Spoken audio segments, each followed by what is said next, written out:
दरम्यान रक्षा खडसे यांनी एकनाथ खडसेंविषयी मोठं विधान केलं आहे। एकनाथ खडसेंनी भाजपमध्ये यावं अशी सर्वांचीच इच्छा असल्याचं त्या म्हणतायत। खडसेंच्या पक्षप्रवेशाच्या चर्चांवर रक्षा खडसेंनी ही प्रतिक्रिया दिली आहे।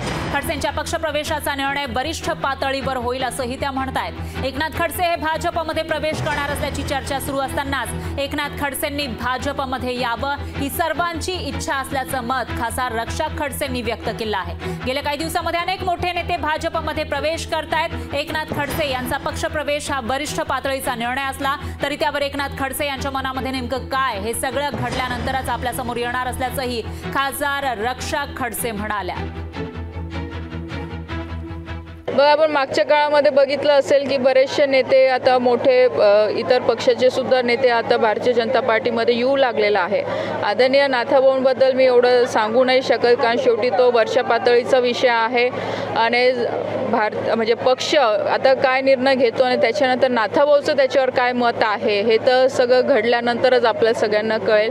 पण नक्कीच एक कार्यकर्ता म्हणून किंवा बरेचशे लोकांची सुद्धा इच्छा आहे की नाथाभाऊंनी इकडे भारतीय जनता पार्टीमध्ये येऊन परत काम केलं तर लोकांना आनंदच होणार आहे या गोष्टीचा।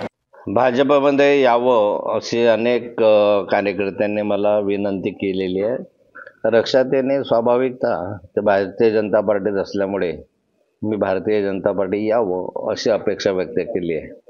पण मला भारतीय जनता पार्टीमध्ये आज तरी प्रवेश करायचा नाही आहे। मी गेले अनेक वर्ष झाले भारतीय जनता पार्टीचं काम केलं, परंतु मधल्या कालखंडामध्ये काही कारणास्तव मला भाजपचा त्याग करावा लागला आणि राष्ट्रवादी काँग्रेसमध्ये मला यावं लागलं। आता माननीय शरद पवार साहेबांचं नेतृत्व मी मान्य केलेलं आहे, त्यामुळे शरद पवार साहेबांबरोबरच मी पुढच्या कालखंडामध्ये राहणार आहे। लोकशाही मराठी ऐका, पहा, जागरूक रहा।